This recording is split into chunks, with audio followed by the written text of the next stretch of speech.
एक घने जंगल के बीचों बीच मायावी वन नामक एक गांव बसा था। यहाँ के निवासी प्रकृति की गोद में सरल जीवन जीते थे, लेकिन गांव के पास स्थित काला पर्वत को लेकर अजीबोगरीब कहानियां प्रचलित थीं। कहा जाता था कि इस पर्वत की गुफा में एक जादुई मोती छिपा है, जो अपने मालिक को असीम शक्ति और धन दे सकता है। लेकिन अब तक कोई भी उसे हासिल नहीं कर पाया था, क्योंकि मोती तक पहुंचने का रास्ता खतरनाक जीवों, जालों और रहस्यमयी शक्तियों से भरा था। एक दिन गांव की एक बुद्धिमान और साहसी युवती मीरा ने इस मोती को ढूंढने का फैसला किया। मीरा को प्रकृति और जानवरों से गहरा लगाव था और उसकी सबसे करीबी साथी थी एक चतुर लोमधी नीलू। मीरा का मानना था कि यह मोती गांव की दरिद्रता दूर कर सकता है, लेकिन उसे इसकी कीमत पता नहीं थी। एक सुबह मीरा को गांव के बुजुर्ग आर्ष्य महामुनि वशिष्ठ ने बुलाया। उन्होंने एक पुरानी पोथी निकाली जिसमें काला पर्वत का नक्शा बना था। महामुनि ने कहा, मीरा, यह मोती कोई साधारण रत्न नहीं, यह अल्केमिस्ट नागराज का खोया हुआ खजाना है, जिसे पाने के लिए तुम्हें अपनी बुद्धि, साहस और दयालुता का परीक्षण देना होगा। मीरा ने नक्शे को समझा और नीलू के साथ यात्रा शुरू की। रास्ते में उन्हें एक विशाल नदी मिली, जिसके पार जाने के लिए कोई पुल नहीं था। तभी नीलू ने एक रहस्यमयी कछुआ देखा, जो बोला, मैं तुम्हें पार उतार दूंगा, लेकिन बदले में तुम्हें मुझे अपनी एक वस्तु देनी होगी। मीरा ने अपनी खाने की थैली उसे दे दी, लेकिन कछुआ हंसा, तुम्हारा त्याग ही तुम्हारी पहली जीत है। जाओ, यह नदी तुम्हारे लिए सूख जाएगी। काले पर्वत की तलहटी में पहुंचते ही मीरा और नीलू ने देखा कि वहां का जंगल साधारण नहीं था।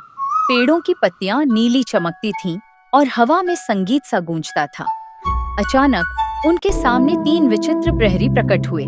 अग्निसिंह, आग की अयाली वाला एक शेर, जो बोला, सच्चाई बताओ, तुम इस मोती को क्यों चाहती हो? जल गरुड़, पानी के पंखों वाला एक पक्षी, जिसने पूछा, क्या तुम इसकी शक्ति का दुरुपयोग करोगी? पृथ्वीनाग, मिट्टी का बना एक सांप, जो फुसफुसाया, अगर तुम असफल हुई तो तुम्हारी आत्मा यहीं फंस जाएगी। मीरा ने डटकर जवाब दिए, मैं यह मोती गरीबों की मदद के लिए चाहती हूँ।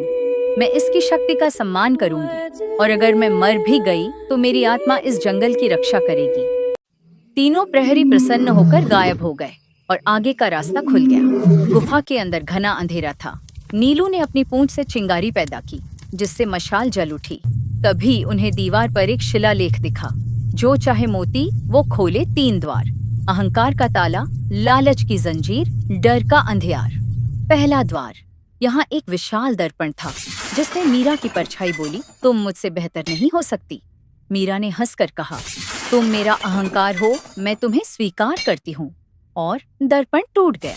दूसरा द्वार, सोने के सिक्कों से भरी एक तिजोरी दिखी। नीलू ललचाई, लेकिन मीरा ने उसे रोका, ये लालच हमें बर्बाद कर देगा। उन्होंने तिजोरी को अनदेखा किया और द्वार खुल गया। तीसरा द्वार, यहाँ सिर्फ घोर अंधेरा था। मीरा ने अपनी मशाल फेंक दी और प्रकाश फैलते ही दरवाजा खुल गया। अंत में मीरा ने एक विशाल कक्ष में प्रवेश किया, जहाँ अल्केमिस्ट नागराज की मूर्ति के मुंह में जादुई मोती चमक रहा था। तभी मूर्ति जीवित हो उठी और गर्जी, इसे लेने वाले को मेरी शक्ति का सामना करना होगा। नागराज ने मीरा पर हमला किया, लेकिन नीलू ने उसकी आंखों पर छलांग लगा दी। मीरा ने मूर्ति के सिर पर लटका हुआ एक क्रिस्टल तोड़ेच दिया, जिससे नागराज की शक्ति खत्म हो गई। मोती हाथ आते ही मीरा ने उसे उठा लिया, लेकिन तभी मोती ने उससे पूछा, क्या तुम मेरी कीमत चुकाने को तैयार हो? मीरा ने दृढ़ता से कहा, हाँ, अगर वह कीमत मेरी जान भी हो। मोती चमक उठा और बोला, तुम्हारा निस्वार्थ हृदय ही तुम्हारी जीत है।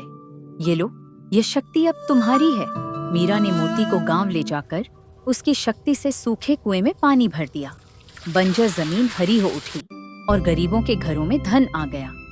लेकिन मोती ने एक चेतावनी भी दी, यह शक्ति तभी तक रहेगी जब तक लोगों के दिलों में लालच नहीं आता। मीरा ने मोती को वापस गुफा में रख दिया और गांव वालों से कहा, असली खजाना हमारी मेहनत और एकता में है। नीलू हमेशा की तरह मीरा के साथ रही और मायावी वन खुशहाली की एक मिसाल बन गया। कहानी की सीख, लालच और अहंकार इंसान को बर्बाद कर देते हैं। सच्ची शक्ति निस्वार्थ भावना और साहस में होती है। प्रकृति और जानवरों के साथ सद्भाव ही समृद्धि लाता है। यदि आपको यह कहानी पसंद आई तो वीडियो को लाइक करें, चैनल को सब्सक्राइब करें और बेल आइकन दबाएं ताकि आप ऐसी ही रोमांचक कहानियों से जुड़े रहें। तो कैसे हैं आप लोग? अगर आपको ये कहानी अच्छी लगी तो लाइक करें, कमेंट करें और हमारी पंचतंत्र चैनल को सब्सक्राइब करना मत भूलिएगा। तो आपसे जल्दी ही मिलते हैं एक और ऐसी ही रोमांचक कहानी लेकर। तब तक सायोनारा।